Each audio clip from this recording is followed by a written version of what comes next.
Hello guys, welcome to our YouTube channel study with M. आज मैं आप सभी के लिए काफ़ी इंपॉर्टेंट वीडियो लेके आई हूँ। तो देखिए, आगामी फॉरेस्ट गार्ड के एग्जाम के रिगार्डिंग हमारे द्वारा forest guard special mock series start की गई है, जिसका पार्ट 16 आज मैं आप सभी के लिए लेके आई हूँ। ये जो मॉक सीरीज है ये आपके आगामी फॉरेस्ट गार्ड के एग्जाम के लिए इंपॉर्टेंट है, साथ ही साथ अदर उत्तराखंड एग्जाम के लिए भी ये मॉक सीरीज इंपॉर्टेंट रहने वाली है। तो आप सभी लोग हमारी इस सीरीज में स्टार्टिंग से लेकर एंड तक बने रहें। इस सीरीज में हमारे द्वारा करंट की क्वेश्चंस भी इंक्लूड किए गए हैं, ताकि करंट अफेयर्स भी आपके इसी मॉक सीरीज से ही कवर हो जाए। तो चलिए आज के इस मॉक सीरीज को स्टार्ट करते हैं। स्टार्ट करने से पहले जिन लोगों ने अभी तक हमारे YouTube channel study with M को सब्सक्राइब नहीं किया है वो सब्सक्राइब कर लें। साथ ही साथ बगल में जो बेल आइकन दिख रहा है इसे भी प्रेस कर लें, ताकि हम कोई भी वीडियो डालते हैं तो उसका नोटिफिकेशन आपके पास जल्द से जल्द पहुंच जाए। आप सभी लोग हमारे टेलीग्राम चैनल को भी ज्वाइन कर सकते हैं। अराउंड 6.3 के यहाँ पे ग्रुप मेंबर्स हो चुके हैं। सुबह 10 बजे और शाम 8 बजे यहाँ पे क्विज का आयोजन भी कराया जाता है। इसके अलावा अदर इंपॉर्टेंट अपडेट्स पीडीएफ्स यहीं पे शेयर की जाती हैं। लिंक आपको उसका डिस्क्रिप्शन बॉक्स में मिल जाएगा। बढ़ते हैं आज की वीडियो की ओर। इस सीरीज का पहला क्वेश्चन है, जियो टेक्सटाइल तकनीक का प्रयोग करने वाला प्रथम बुग्याल कौन सा है। देखिए, जियो टेक्सटाइल तकनीक का प्रयोग करने वाला प्रथम जो बुग्याल है ये है आपका द्यारा बुग्याल। ऑप्शन थर्ड इस क्वेश्चन का करेक्ट आंसर है। देखिए, जियो टेक्सटाइल तकनीक का प्रयोग करने वाला प्रथम जो द्यारा बुग्याल है ये किस जनपद में स्थित है? उत्तर काशी जनपद में स्थित है, जिसकी मदद से भूक्षरण रोकने का प्रयास किया जाता है। और देखिए, द्यारा बुग्याल जो है इसको विश्व मानचित्र में जो लाने का श्रेय है ये किसको जाता है? पर्वतारोही चंद्रप्रभा ऐतवाल को। शीतकाल में इस बुग्याल में बटर फेस्टिवल या मक्खन की होली होती है, ये भी आप ध्यान रखेंगे। अगला क्वेश्चन है, निम्न में से कौन ढोल सागर पर शोधपरक लेख लिख चुके हैं? देखिए, ढोल सागर पर शोधपरक लेख कौन लिख चुके हैं? केशव दास अनुरागी। ऑप्शन फोर्थ इस क्वेश्चन का बिल्कुल राइट आंसर है। देखिए, ढोल जो है ये एक प्राचीन वाद्य यंत्र है। ढोल आपका एक प्राचीन वाद्य यंत्र है जिसे तांबे, पीतल व चांदी धातु द्वारा बनाया जाता है। और उत्तराखंड का राज्य वाद्य यंत्र भी क्या है? ढोल ही है। और इसे वर्ष 2015 में राज्य वाद्य यंत्र घोषित किया गया। और किस कमेटी की सिफारिश पर ढोल को राज्य वाद्य यंत्र घोषित किया गया? काफ़ी इंपॉर्टेंट पॉइंट है, पूछा जा सकता है आपसे। तो किसकी सिफारिश पर? भंडारी कमेटी की सिफारिश पर। भंडारी कमेटी की सिफारिश पर वर्ष 2015 में तत्कालीन मुख्यमंत्री के द्वारा ढोल को राज्य वाद्य यंत्र घोषित किया गया। नेक्स्ट क्वेश्चन है, किस जनजाति के पारंपरिक परिधान को पुटकुली नाम से जाना जाता है? देखिए, कौन सी ये जनजाति है जिसके पारंपरिक परिधान को पुटकुली नाम से जाना जाता है? ये है आपकी कौन सी जनजाति? टोडा जनजाति। ऑप्शन फर्स्ट बिल्कुल राइट आंसर हो जाएगा आपका। देखिए, टोडा की बात करें तो टोडा जनजाति नीलगिरी पहाड़ियों की सबसे प्राचीन और असामान्य जनजाति है। नीलगिरी पहाड़ियों की ये सबसे प्राचीन, सबसे पुरानी और असामान्य जनजाति है टोडा जनजाति। और टोडा को कई नामों से जाना जाता है। ध्यान दीजिएगा, टोडा जो जनजाति है इन्हें कई नामों से जाना जाता है, जैसे कि टूदास, टूडा वनस, इसके अलावा टोडर। तो कई नामों से ये जाने जाते हैं, जैसे कि टूदास, टूडा वनस और टोडर। ये चीजें ध्यान रखिए। अगला क्वेश्चन देखिए, मानोदय काव्य में किस चंद शासक का नाम मिलता है? देखिए, मानोदय जो काव्य है इसके रचनाकार कौन है? पूछा जा सकता है कि बताइए मानोदय काव्य की रचना किसने की है। तो एक चीज ध्यान रखिए, कवि जो भरत थे, भरत कवि जो थे इन्होंने मानोदय काव्य की रचना की है। और देखिए, मानोदय काव्य में किस चंद शासक का नाम मिलता है? तो आपका राइट आंसर हो जाएगा लक्ष्मी चंद। चंद शासक लक्ष्मी चंद का मानोदय काव्य में नाम मिलता है। देखिए, मोनाकोट ताम्रपत्र की बात करें तो मोनाकोट ताम्रपत्र में लक्ष्मी चंद का नाम क्या मिलता है? लक्ष्मण मिलता है। और लक्ष्मी चंद जो है ये 46वां चंद शासक था? 46वां चंद शासक कौन था? लक्ष्मी चंद था, जो कि रुद्रचंद के बाद गद्दी पर बैठा था। लक्ष्मी चंद को लखुली विराली उपनाम से जाना जाता था। काफी इंपॉर्टेंट पॉइंट है, जरूर ध्यान रखिएगा। लक्ष्मी चंद जो है इसको किस उपनाम से जाना जाता था? लखुली विराली। लखुली विराली उपनाम से जाना जाता था लक्ष्मीचंद। लखुली विराली उपनाम क्यों दिया गया था इन्हें? देखिए, जो आपका लक्ष्मीचंद था ये मुगलों के सामने भीगी बिल्ली बना रहता था, यानी मुगलों के सामने ये डर डर के रहता था, इसलिए इसको लखुली विराली उपनाम से जाना जाता था। अगला क्वेश्चन है आपका, भारतीय खनन ब्यूरो की स्थापना किस वर्ष हुई? देखिए, मोस्ट इंपॉर्टेंट क्वेश्चन है। भारतीय खनन ब्यूरो जो है इसकी जो स्थापना है ये किस वर्ष हुई? वर्ष 1948 में। वर्ष 1948 में भारतीय खनन ब्यूरो की स्थापना की गई थी। देखिए, भारतीय खनन ब्यूरो भारत का वह अनुशासित सरकारी संगठन है जिसकी स्थापना वर्ष 1948 में की गई थी, और ब्यूरो खनन जो है ये विकास मंत्रालय भारत सरकार के अंतर्गत कार्य करता है। और इसका मुख्य उद्देश्य क्या है? देखिए, इसका मुख्य उद्देश्य है कोयला, पेट्रोलियम एवं प्राकृतिक गैस, आणविक खनिज एवं विरल खनिजों के अलावा अन्य खानों में संरक्षण, खनिज संसाधनों के वैज्ञानिक विकास करना। ये आप ध्यान रखेंगे, इसका मुख्य उद्देश्य क्या था। और इस ब्यूरो का जो मुख्यालय है ये कहाँ पर स्थित है? महाराष्ट्र राज्य के नागपुर में इसका मुख्यालय स्थित है, भारतीय खनन ब्यूरो का।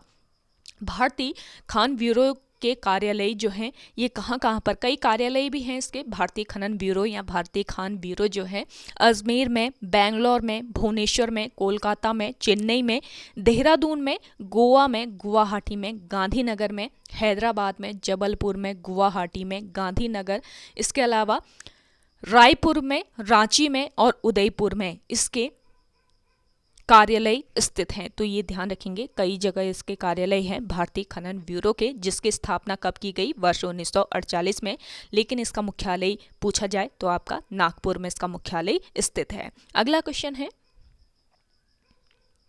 निम्न में से किस नदी को रेवा के नाम से भी जाना जाता है? मोस्ट इंपॉर्टेंट क्वेश्चन है। देखिए, रेवा नाम से जानी जाती है कौन सी नदी? नर्मदा नदी। ऑप्शन सेकंड इस क्वेश्चन का राइट आंसर है। देखिए, नर्मदा नदी जो है ये भारत की एक नदी और भारतीय उपमहाद्वीप की 5वीं सबसे लंबी नदी है। भारतीय उपमहाद्वीप की ये 5वीं सबसे लंबी नदी है और मध्य प्रदेश राज्य में इसके विशाल योगदान के कारण इसे मध्य प्रदेश की जीवन रेखा भी कहा जाता है। और देखिए, नर्मदा नदी के उद्गम की बात करें तो इसका उद्गम कहाँ से होता है? अमरकंटक की पहाड़ियों से नर्मदा नदी का उद्गम होता है। बात करें कावेरी नदी की, कावेरी नदी का उद्गम कहाँ से होता है? तो कावेरी नदी का उद्गम पश्चिमी घाट के पर्वत ब्रह्मगिरि से कावेरी नदी का उद्गम होता है। इसके अलावा गोदावरी की अगर हम बात करें तो गोदावरी नदी का उद्गम त्रियंबक पहाड़ी से होता है। त्रियंबक पहाड़ी से गोदावरी नदी का उद्गम होता है। और आपका देखिए, गंगा नदी की बात करें तो आप सभी को पता ही होगा गंगा नदी का उद्गम कहाँ से होता है? गौमुख या गंगोत्री ग्लेशियर से गंगा नदी निकलती है। नेक्स्ट क्वेश्चन है आपका, देश में पक्षियों की प्रजाति के मामले में उत्तराखंड किस स्थान पर है? देखिए, करंट का क्वेश्चन है। हर वीडियो में आपको हर सेशन में करंट का क्वेश्चन जरूर मिलता है। करंट के 2-3 क्वेश्चन ऐड जरूर करते हैं हम। तो आप सभी लोग इस सेशन को ज़्यादा से ज़्यादा अपने दोस्तों के साथ अपने व्हाट्सएप ग्रुप्स में शेयर जरूर कीजिएगा। देखिए, आपके आने वाले जुलाई में इसका एग्ज़ाम हो जाएगा फॉरेस्ट गार्ड का, तो आप सभी लोग तैयारी में लगे रहें क्योंकि आपके पास अब ज़्यादा समय नहीं है। मात्र बीच में 1 महीना बचता है, आपको 1 से 1.5 महीना आपके पास बचता है। तो आप सभी लोग जी तोड़ मेहनत कीजिएगा। इसके अलावा हमारे सेशन डेली आपको प्रोवाइड कराए जा रहे हैं। शाम को 5 बजे आपको forest guard special mock series provide कराई जा रही है। इसके अलावा रात को 8 बजे आपको उत्तराखंड टॉप 20 MCQ वाली क्लास भी आज से मिलेगी। तो आप सभी लोग रात को 8 बजे तैयार रहिएगा। इसके अलावा शाम 5 बजे। तो आप सभी लोग स्टडी विद एम को सब्सक्राइब कर लीजिए जिन लोगों ने अभी तक नहीं किया है, और कमेंट सेक्शन में कमेंट जरूर कीजिएगा आज का ये सेशन आपको कैसा लग रहा है, और लाइक कर लीजिए जिन लोगों ने अभी तक लाइक नहीं किया है। देखिए, देश में पक्षियों की प्रजाति के मामले में उत्तराखंड जो है ये किस स्थान पर है? इसका राइट आंसर हो जाएगा पहले स्थान पर। करंट का क्वेश्चन है, जरूर ध्यान रखेंगे। ऑप्शन फर्स्ट बिल्कुल राइट आंसर है। देखिए, देश में पक्षियों की प्रजाति के मामले में उत्तराखंड पहले स्थान पर है। और अंतर्राष्ट्रीय वेबसाइट है जिसका नाम क्या है? ई बर्ड। अंतर्राष्ट्रीय वेबसाइट ई बर्ड के द्वारा दिए गए डेटा के अनुसार उत्तराखंड पहले स्थान पर है। और यह जानकारी कब प्रदान की गई इस वेबसाइट के द्वारा? 14 मई को ये जानकारी इस वेबसाइट के द्वारा प्रदान की गई। और देखिए, 14 मई को ग्लोबल बिग डे, 14 मई को कौन सा डे होता है? ग्लोबल बिग डे होता है। तो इसी दिन ये जानकारी प्रदान की गई थी। तो काफ़ी इंपॉर्टेंट क्वेश्चन है, इसको जरूर ध्यान रखेंगे। अगला देखिए, उत्तराखंड में राष्ट्रीय राजमार्गों के निर्माण, सुधारीकरण एवं उनके चौड़ीकरण के लिए इस वित्तीय वर्ष में केंद्र सरकार द्वारा कितनी राशि दी गई है? तो देखिए, उत्तराखंड में राष्ट्रीय राजमार्गों के निर्माण, सुधारीकरण एवं उनके चौड़ीकरण के लिए इस वित्तीय वर्ष केंद्र सरकार द्वारा कितनी राशि दी गई है? 2200 करोड़ की राशि दी गई है। ऑप्शन सेकेंड इस क्वेश्चन का राइट आंसर है। ये भी आपका करंट का ही क्वेश्चन है। तो देखिए, उत्तराखंड राज्य में राष्ट्रीय राजमार्गों के निर्माण, सुधारीकरण एवं उनके चौड़ीकरण के लिए 2200 करोड़ रुपए केंद्र सरकार के द्वारा प्रदान किया जाएगा इस वर्ष। और इसमें केंद्र सरकार पूरे सभी राज्यों और केंद्र शासित प्रदेशों के लिए 42,825 करोड़ रुपए प्रदान कर रही है केंद्र सरकार जो है ये।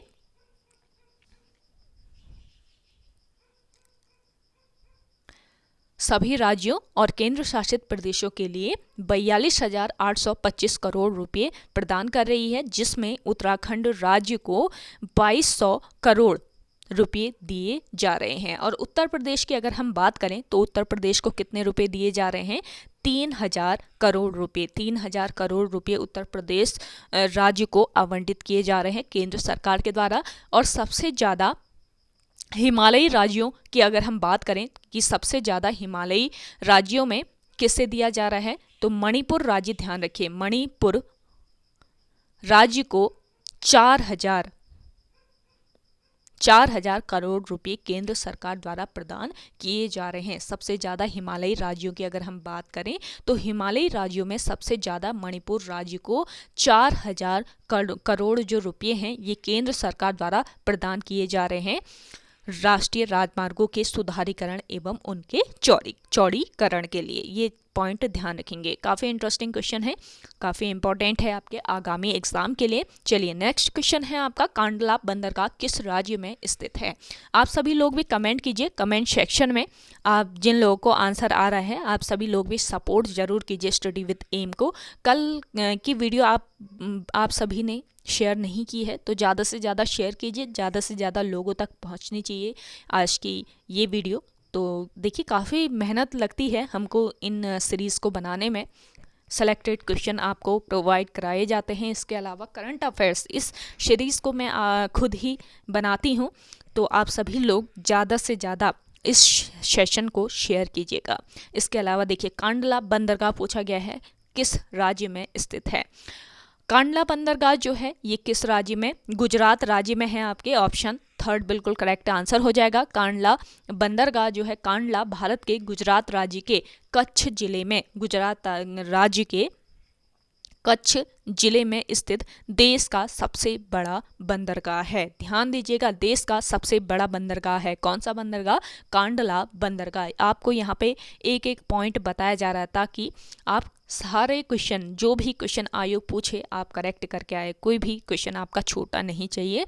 डेली आपको ये सेशन प्रोवाइड कराया जा रहा है स्टडी विद एम के द्वारा। तो आप डेली इस सेशन को शाम 5 बजे हमारी YouTube channel study with M पर विजिट करके देख सकते हैं। इसके अलावा देखिए, प्लेलिस्ट भी बनाई गई है हमारी YouTube channel study with M पर। तो प्लेलिस्ट पे जाके भी आप देख सकते हैं इन सीरीज़ को, सारी सीरीज़ अभी तक आपको टोटल 15 सीरीज़ प्रोवाइड करा दिए गए हैं। तो 15 सीरीज़ में काफ़ी इंटरेस्टिंग करंट अफेयर्स, काफ़ी इंपॉर्टेंट क्वेश्चंस प्रोवाइड कराए गए हैं। तो आप सभी लोग एक बार विजिट करके ज़रूर देख लीजिए स्टडी विद एम पर। इसके अलावा देखिए, आपका जो कांडला बंदरगाह है, कांडला बंदरगाह की बात करें, कांडला बंदरगाह गुजरात राज्य के कच्छ जिले में स्थित देश का सबसे बड़ा बंदरगाह है। ये पॉइंट आपको बता दिया मैंने, इसको नोट कर लीजिए। और यह आयात निर्यात से पूरे विश्व के साथ जुड़ा हुआ है। कौन सा बंदरगाह? कांडला बंदरगाह। और कांडला बंदरगाह का प्रशासन कांडला पोर्ट ट्रस्ट के हाथ में है। कांडला पोर्ट ट्रस्ट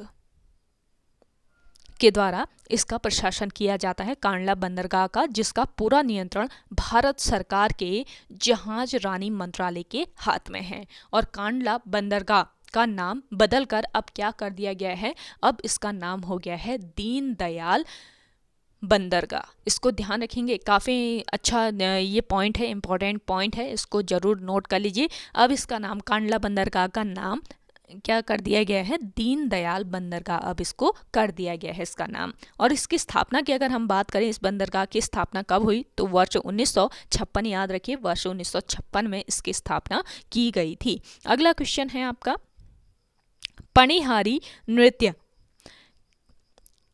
किस राज्य का प्रसिद्ध लोक नृत्य है? लोक नृत्य, आप एक एक लोक नृत्य जरूर ध्यान रख लीजिए, क्योंकि आयोग के द्वारा लोक नृत्यों से एक क्वेश्चन जरूर पूछा जाता है। पिछले बार आपके कई क्वेश्चन पूछ लिए गए थे लोक नृत्यों से। तो आप सभी लोग, पिछले जो आपका अपर पीसीएस का एग्जाम हुआ था, तो होने वाले आगामी आपके फॉरेस्ट गार्ड के एग्जाम में भी पूछा जा सकता है। लोक नृत्य काफ़ी इंपॉर्टेंट रहते हैं सभी आगामी एग्जाम्स के लिए।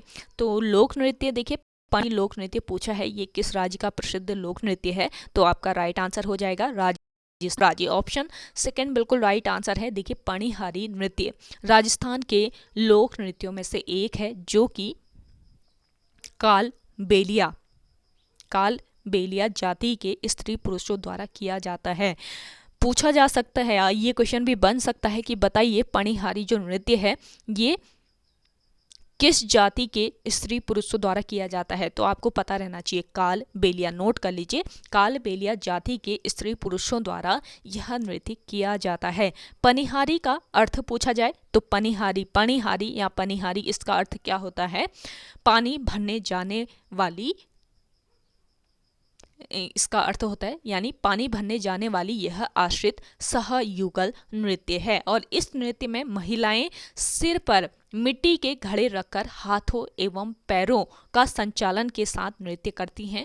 और देखिए, यह एक प्रकार का समूह नृत्य है, यानी सामूहिक रूप से यह नृत्य किया जाता है। कौन सा नृत्य? पनिहारी नृत्य। और अक्सर उत्सव या त्योहार पर यह नृत्य किया जाता है। अगला क्वेश्चन है आपका, आई होप आपको आज का ये सेशन पसंद आ रहा होगा। तो पसंद आ रहा है आप लाइक कर लीजिए और शेयर कीजिए ज़्यादा से ज़्यादा इस सेशन को अपने दोस्तों के साथ, अपने व्हाट्सएप ग्रुप्स में। अगला देखिए, ट्रांसजेंडर यूनिवर्सिटी कहाँ स्थित है? देखिए, ट्रांसजेंडर यूनिवर्सिटी ये स्थित है आपके कहाँ पर?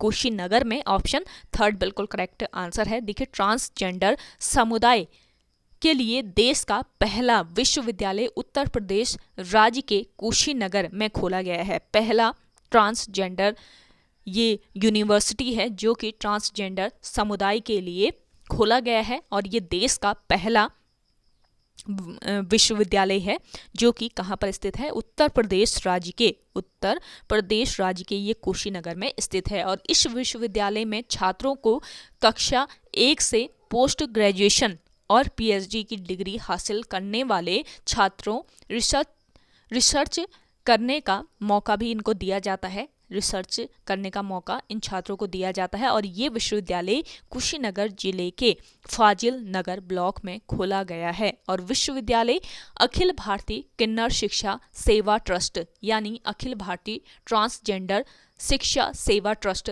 द्वारा बनाया गया है। तो किसके द्वारा ये विश्वविद्यालय बनाया गया है और क्यों बनाया गया है, किस समुदाय के लिए बनाया गया है, सभी चीज़ें ध्यान में रखिए। कहाँ पर इसका इसकी स्थापना की गई है, ये भी ध्यान रखेंगे। तो आपका राज्य पूछा जाए तो उत्तर प्रदेश राज्य हो जाएगा। अगर जिला पूछा जाए तो कुशीनगर आपका जिला हो जाएगा। अगर ब्लॉक पूछा जाए तो फाजिल नगर ब्लॉक में ये विश्वविद्यालय खोला गया है। तो सभी पॉइंट्स ध्यान रखें। अगला देखिए, काकरा पार परमाणु संयंत्र किस नदी के किनारे स्थित है? देखिए, काकरा पार परमाणु संयंत्र जो है ये किस नदी के किनारे स्थित है? इसका राइट आंसर हो जाएगा ताप्ती नदी। ऑप्शन सेकंड बिल्कुल करेक्ट आंसर है। देखिए, काकरा पार परमाणु ऊर्जा संयंत्र भारत का एक परमाणु ऊर्जा संयंत्र है जो कि गुजरात में, किस राज्य में? गुजरात में सूरत और ताप्ती नदी के समीप स्थित है। सूरत और ताप्ती नदी के समीप ये स्थित है काकरा पार परमाणु ऊर्जा संयंत्र। और यहाँ पर 220 मेगावाट क्षमता के 2 परमाणु रिएक्टर हैं जो कि दाबित भारी जल रिएक्टर हैं, जो कि दाबित भारी जल रिएक्टर है। जो 2 परमाणु रिएक्टर हैं ये दाबित भारी जल रिएक्टर हैं। और इसकी पहली इकाई की अगर हम बात करें, पहली इकाई का नाम है KAPS-1। तो इसकी पहली जो इकाई है ये 3 सितंबर 1992 ईस्वी में क्रिस्टल हुई थी तथा मई 1993 ईस्वी से वाणिज्यिक स्तर पर बिजली उत्पादन आरंभ हो गया था। और इसकी जो दूसरी इकाई है, दूसरी इकाई का नाम क्या है? KAPS-2। तो दूसरी इकाई KAPS-2 है और जनवरी 1995 ईस्वी में क्रिस्टल हुई थी। ये दूसरी जो इकाई है ये कब क्रिस्टल हुई थी? वर्ष 1995 ईस्वी को। और 1 सितंबर 1995 से इससे वाणिज्यिक स्तर पर विद्युत उत्पादन आरंभ हो गया था। और वर्ष 2003 में, ध्यान दीजिए, वर्ष 2003 में कांडू ओनर्स ग्रुप ने इस संयंत्र को सर्वश्रेष्ठ कार्य करने वाला दाबित जल रिएक्टर घोषित किया था। तो काफ़ी इंपॉर्टेंट पॉइंट रहते हैं हमारे सेशन में, तो आप सभी लोग इन पॉइंट्स को नोट डाउन जरूर कर लीजिए। अगला क्वेश्चन है आपका, निम्न में से टनकपुर का प्राचीन नाम क्या है? देखिए, टनकपुर का प्राचीन नाम क्या है? ग्राष्टीगंज है। ऑप्शन फर्स्ट बिल्कुल राइट आंसर हो जाएगा। टनकपुर को बसाने का श्रेय किसे दिया जाता है? मिस्टर टॉल्क को टनकपुर बसाने का श्रेय दिया जाता है। और टनकपुर जो है ये मां पूर्णागिरी मंदिर का प्रवेश द्वार है। और देखिए, वर्ष 1890 ईस्वी में अंग्रेज पर्यटक जिनका नाम क्या था? टलक और हसी। तो अंग्रेज पर्यटक टलक और हसी वर्ष 1890 ईस्वी में इस क्षेत्र में आए और यहीं पर इन्होंने अपने बंगले भी बनवाए थे। अगला क्वेश्चन है, जौनसार क्षेत्र का सबसे बड़ा मेला कौन सा है? देखिए, जौनसार क्षेत्र का सबसे बड़ा मेला कौन सा है? जिन लोगों को आंसर आ रहा है कमेंट सेक्शन में कमेंट जरूर कीजिए। जौनसार क्षेत्र का सबसे बड़ा मेला है बिस्सू मेला। ऑप्शन सेकंड बिल्कुल राइट आंसर है। देखिए, बिस्सू जौनसार क्षेत्र का सबसे बड़ा मेला है और यह मेला कब लगता है? तो बैसाखी के बाद 4 दिन तक यह मेला चलता है। बैसाखी से शुरू हो जाता है और 4 दिनों तक ये मेला चलता है। और जौनसार में चावल के बने पापड़ को क्या कहा जाता है? लाडू या शाकुली कहा जाता है। लाडू या शाकुली कहा जाता है जौनसार में चावल से बने पापड़ को। तो लाडू या शाकुली जो है ये बिस्सू मेले का मुख्य पकवान है। पूछा जा सकता है कि बताइए बिस्सू मेले का मुख्य पकवान कौन सा है? तो लाडू एवं शाकुली जो है ये बिस्सू मेले का मुख्य पकवान है। और बिस्सू मेले का जो प्रारंभ है कहाँ से होता है? चौली थात से। चौली थात से इसका प्रारंभ होता है। अगला क्वेश्चन है आपका, किस पंचवर्षीय योजना के दौरान उत्तराखंड अस्तित्व में आया है? तो देखिए, कौन सी ये पंचवर्षीय योजना है? तो इसका राइट आंसर हो जाएगा 9वीं पंचवर्षीय योजना। ऑप्शन थर्ड बिल्कुल राइट आंसर है। देखिए, 9वीं जो पंचवर्षीय योजना है ये 1997 ईस्वी से लेकर 2002 तक चली थी। 1997 से लेकर वर्ष 2002 तक 9वीं पंचवर्षीय योजना चली थी। और देखिए, वर्ष 2002 से लेकर 2007 तक कौन सी पंचवर्षीय योजना? 10वीं पंचवर्षीय योजना चली थी 2002 से लेकर 2007 तक। और पंचवर्षीय योजना 10वीं पंचवर्षीय योजना चली थी आपकी कब से कब तक, 2002 से 2007 तक, और 2007 से लेकर 2012 तक, 2007 से 2012 तक आपकी कौन सी पंचवर्षीय योजना, 11वीं पंचवर्षीय योजना चली थी, जिसमें काशीपुर का IIM बनाया गया। आपसे पूछा जा सकता है कि बताइए काशीपुर का जो IIM है इसका निर्माण किस पंचवर्षीय योजना के दौरान किया गया था। तो ये कौन सी पंचवर्षीय योजना थी, 11वीं पंचवर्षीय योजना, जो कि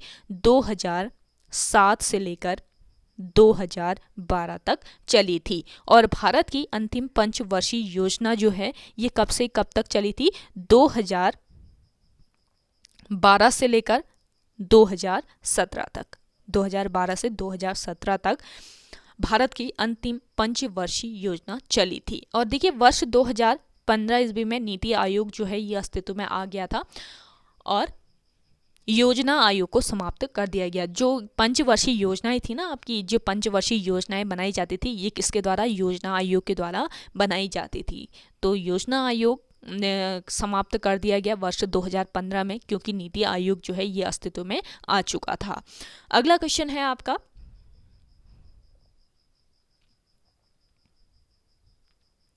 भीमताल में स्थित विक्टोरिया बांध किस वर्ष तैयार हुआ था। देखिए भीमताल में स्थित है कौन सा बांध आपका, विक्टोरिया बांध, जो कि तैयार हुआ था वर्ष 1883 ईस्वी में। ऑप्शन 4 तो बिल्कुल राइट आंसर हो जाएगा। विक्टोरिया बांध का निर्माण कार्य कब शुरू हुआ था, वर्ष 1982 ईस्वी में शुरू हुआ था। और देखिए भीमताल की अगर हम बात करें तो भीमताल कुमाऊं क्षेत्र की सबसे बड़ी झील है और इसकी लंबाई कितनी है, 1674 मीटर इसकी लंबाई है और चौड़ाई है 447 मीटर। और इसके तट पर एक मंदिर भी है, कौन सा ये मंदिर है, इसका नाम है भीमेश्वर महादेव मंदिर। अगला क्वेश्चन है, राष्ट्रीय विज्ञान दिवस कब मनाया जाता है। हर सेशन में आपको एक दिवस मिलता है, तो आज के सेशन में कौन सा दिवस है, राष्ट्रीय विज्ञान दिवस। तो राष्ट्रीय विज्ञान दिवस मनाया जाता है आपके कब, 28 फरवरी को। ऑप्शन 3 बिल्कुल राइट आंसर हो जाएगा। 28 फरवरी को कमला नेहरू स्मृति दिवस एवं राजेंद्र प्रसाद स्मृति दिवस भी मनाया जाता है। ये पॉइंट भी ध्यान रखेंगे, कौन कौन से और दिवस मनाए जाते हैं 28 फरवरी को, कमला नेहरू स्मृति दिवस, राजेंद्र प्रसाद स्मृति दिवस, इसके अलावा राष्ट्रीय विज्ञान दिवस भी आपके 28 फरवरी को ही मनाया जाता है। और देखिए 24 फरवरी की अगर हम बात करें, 24 फरवरी को कौन सा दिवस मनाया जाता है, केंद्रीय उत्पाद शुल्क दिवस। केंद्रीय उत्पाद शुल्क दिवस आपके कब मनाया जाता है, 24 फरवरी को। तो इस क्वेश्चन से आपके 2 क्वेश्चन कवर हो जाते हैं और आपका एक पॉइंट और कवर होता है कि कमला नेहरू स्मृति दिवस और राजेंद्र प्रसाद स्मृति दिवस भी 28 फरवरी को ही मनाया जाता है। अगला देखिए, वीरचंद सिंह गढ़वाली पर्यटन योजना की शुरुआत किस वर्ष हुई थी। देखिए वीरचंद सिंह गढ़वाली पर्यटन योजना जो है इसकी शुरुआत की गई थी वर्ष 2002 में। ऑप्शन 2 बिल्कुल राइट आंसर है। वीरचंद सिंह गढ़वाली पर्यटन योजना की शुरुआत कब हुई थी, 1 जून 2002 से इसकी शुरुआत हुई और इस योजना से स्थानीय लोगों को पर्यटन की गतिविधियों से जोड़ने के लिए पर्यटन विभाग बैंकों के माध्यम से 40 लाख रुपए तक का ऋण उपलब्ध कराता है। अगला देखिए, आर्टिफिशियल इंटेलिजेंस किसकी शाखा है। काफ़ी इंपॉर्टेंट क्वेश्चन है, जरूर ध्यान रखेंगे। आर्टिफिशियल इंटेलिजेंस जो है ये किसकी शाखा है, कंप्यूटर विज्ञान की एक शाखा है। ऑप्शन 2 बिल्कुल राइट आंसर हो जाएगा। सेशन पसंद आ रहा है तो लाइक कर लीजिए। जिन लोगों ने अभी भी हमारे YouTube channel study with M को सब्सक्राइब नहीं किया है वे लोग जरूर सब्सक्राइब कीजिए और सेशन को ज़्यादा से ज़्यादा जितना हो सके आप सभी लोग शेयर कीजिएगा अपने दोस्तों के साथ, अपने व्हाट्सएप ग्रुप्स में।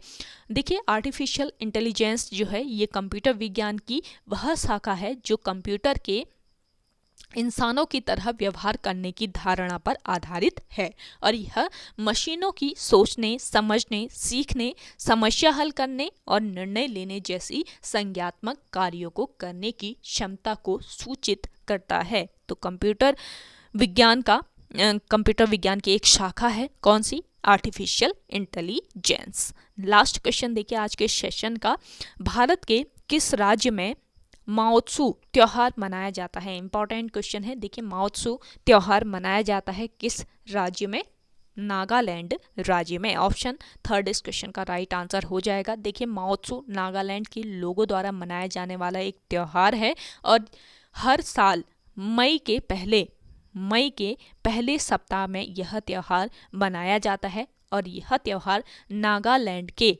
एओ जनजाति, ध्यान रखेंगे नागालैंड के किस जनजाति के द्वारा ये त्यौहार मनाया जाता है, एओ जनजाति द्वारा यह त्यौहार महोत्सव त्यौहार मनाया जाता है। तो ओके गाइस, आज के सेशन में इतना ही। आई होप आपको आज का ये सेशन पसंद आया होगा। अगर आज का ये सेशन आपको पसंद आता है तो इस सेशन को लाइक कीजिए, शेयर कीजिए और जिन लोगों ने अभी भी हमारी YouTube channel study with M को सब्सक्राइब नहीं किया है वे लोग जरूर सब्सक्राइब कीजिए। चलिए मिलते हैं एक नई इंटरेस्टिंग वीडियोज़ के साथ, तब तक के लिए धन्यवाद।